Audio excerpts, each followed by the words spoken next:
Hi mga idol ya. For today's video mga idol, samahan niyo ako papunta sa bukid. Mangungupras tayo mga idol. Tara mga idol.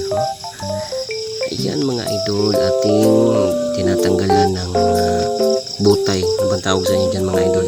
Butay dito sa amin mga idol, para madaling balatan mga idol, para madaling bulutan. Yan mga idol.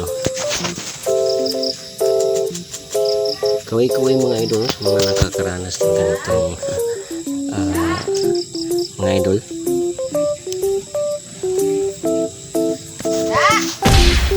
Oy, so padayon ito mga idol. Ito na pananggalan ng mga butay mga idol. Tanggalan natin yung mga butay. Ano bang tawag sa Tagalog ng butay mga idol? Tangkay ng niyog mga idol ba? Yan, madilim na mga idol. Naabutan na tayo ng hapon mga idol. Padilim na ito mga idol. Pero kahit pa rin mga idol, ayan, may nakita tayong mga palwa mga idol. Kaya mga idol, yan, sinaguso natin mga idol. Pwede na yung panggatong mga idol kasi maulan na panahon. Mahirap humanap ng panggatong. So ayan mga idol. Yan o. Madilim na mga idol. Malapit ng dilim kasi mga idol.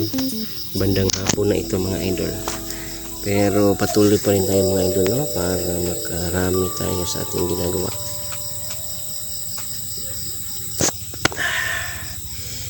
Yun mga idol, napakaraming lamok naman dito mga idol.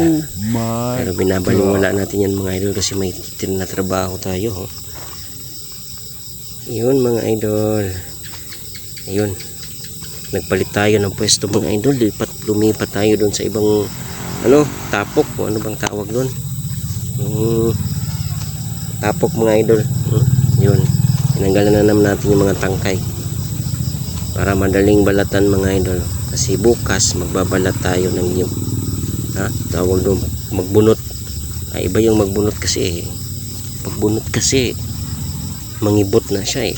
Pero magbunot ng niyog. Magbalat yan tawag, magbalat.